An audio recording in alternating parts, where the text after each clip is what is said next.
ќе вклучиме и мојата гостинка Ирина Јаневска од Арно, која што направи еден многу убав проект. Ирина, добро утро, официјално. Еден преубав проект за кој што јас сум сведок од самиот старт, кога се подготвуваше и се. Многу ми е драго што конечно балканскиот готвач излезе, готов е, во печате. И што е она, еве, за сите оние кои што прв пат слушаат, што е интересно да се спомене, да се каже за балканскиот готвач. Зошто е направен, која му беше целта и што се може да најдат внатре? Добро утро, Јована, добро утро на сите кои не следат, поздрав и до гостите. Токму така, конечно во раце го имаме печатеното издание на балканскиот готвач. Оно што е интересно е дека ние после 2 години го имаме во нашите раце, пандемијата не спречи, меѓутоа беше убаво најавен и медиумски, меѓутоа и со оној настан кој што го имавме во јавна соба во октомври 2019. Сега ја слушнавме гостинката, го слушнавме отецот, не е можеби најдобриот ден за зборување за храна, меѓутоа еве како најава за празниците, кога токму и преку храната и трпезата ќе покажеме љубов. Ова е готвач кој што има за цел да ја представи разноликоста, да ја представи на Балканот. Значи, не да ги обележи јатињата која од која земја и да биде извор на конфликт, туку да биде еден пример како ние може да се обединиме преку храната, да покажеме колку е всушност убав и вкусен нашиот регион. Интересно е што станува збор за проект кој е регионален. Ние сме партнери во проектот преку нашата организација Арно, додека го координира генератор од Врање заедно со други партнери од Црна Гора и од Косово. Двете авторки Гордана Ристич и Марија Јанковиќ велат дека поминале 3500 километри во пат, 1000 километри во воздухот, обединиле преку 80 луѓе да готват, за да може да ние денес го држиме овој балкански готвач во нашите раци.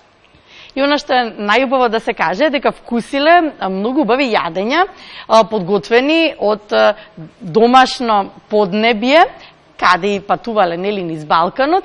И уште поинтересно е тоа што дел од рецептите од јадењата се наведом слични, но секој си има некој посебен зачин, еве да кажеме, кој што е специфичен за неговиот крај, но и имињата се различни. И сега кога ќе се види јадењето, кога ќе се вкуси, ќе рече, ова е нашето, тоа и тоа. Колку такви сличности наидовте при тоа, колку сме слични, но колку сме и различни во храната? Така, еве јас ќе кажам дека, се надам дека се гледа на малите екрани кај вас во студио. Овој готвач започнува со македонска салата, значи поделен е во секции, нели? Салати, мезиња, предјадења, главни јадења, месени работи, десерти. Интересно е што под македонска салата пишува исто така позната како моравска во некои региони на Западен Балкан. Значи, ете го ова што го зборуваш, Јована, дека некада јадењата имаат различни имиња. За вкусовите може да кажеме дека ние со помош на нашите кулинари, тоа се учениците готвачи од Средното гостителско училиште Лазар Танев, имавме целосна слобода во подготовката на рецептите. Така да овие млади готвачи го готвеа јадењето онака како што тие дома го готват, како што тие го знаат и професионално и приватно, така да вкусовите што имаше шанса да се подготват кога се документираше овој процес, беа локални наши, ете од млади луѓе кои што во иднина готвењето ќе го имаат како професија, што веќе се ги има во некакво печатено издание и кои што верувам дека дополнително здравје кога ќе бидеме во можност во живо ќе ти доловат и на тебе за какви вкусови станува збор. Млада енергија во која што веруваме и во која нема грешка кога ќе се даде простор во својата креација, особено во својот свет да сака да се изразува. Ирина, кое јадење наше ги воодушеви најмногу? Дали е тоа тавчето гравче? Имавме тавче гравче, ама некако најголемо внимание предизвика турлитавата. Така. И ова мора да кажеме дека ја зборувате за традицијата, меѓутоа ние малку гледаме, пошто бидејќи готвачите ова го имаат како кариера, да се отвориме и за новите влијанија, за новите миксови на текстури, знаете, една фузија, затоа ги нарекуваме како млади фјужен готвачи, кои што ја користат и традицијата, меѓутоа и експериментираат. Интересно е за тур летавата што ја подготвивме во две варијанти. Едната беше веге, значи во овој готвач има конкретни одредници кои јадења се и вегетаријански подобни, за да бидеме фери нели кон современите вкусители, подготвувачи на храна. Тур летавата беше таа што ја направивме во две варијанти. Има едно кратко видео кое што на нашата веб страна arno.org.mk во делот на проекти гастрономска мапа на Западен Балкан може да се погледне, значи како ја подготвувавме токму тур летавата. Добро, ова е едно од јадењата кои што може да се видат во готвачот. Ја спомена и страната во која што може да се запознаеме со многу проекти кои што ги правите. Ирина, овој конкретно проект беше заедно со учениците од угостителско училиште и одлична можност веќе и практично да работат малку повеќе нели во тоа што го учат, но се надевам дека во нареден период ќе зборуваме и за проекти кои што постојано ги имате и ги работите, може нешто еве да искористиме и да споменеме што се работи во моментот.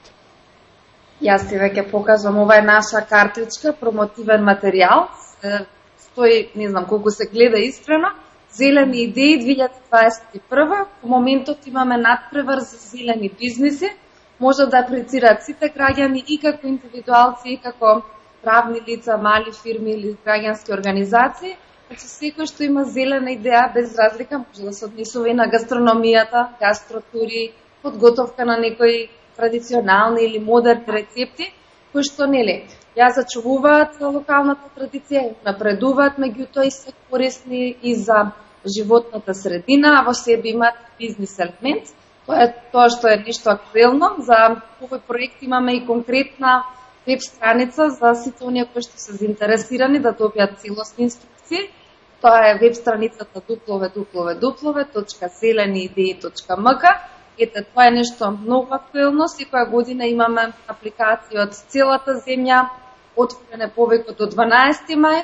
Така фокусот е на тоа, меѓутоа еве да кажеме дека паралелно ние работиме и на Еразмус апликација, повторно со средно гостителско училиште, за да видиме како може да продолжиме во континуитет, да им пружаме шанси на младите да учат и да го пробираме и стручното образование. Ирина, ти благодарам за одвоеното време, навистина одлична можност и покана до сите кои што не гледаат да се вклучат со своја идеја и креација да се реализираат во убави и значајни проекти за општеството. Се надевам дека ќе имаме можност во нареден период да се видиме и во живо. До тогаш останеме во добро здравје и ти благодарам што одвои време за нас денеска. Благодарам на поканата, поздрав до сите гледачи, среќни празници. Среќни празници.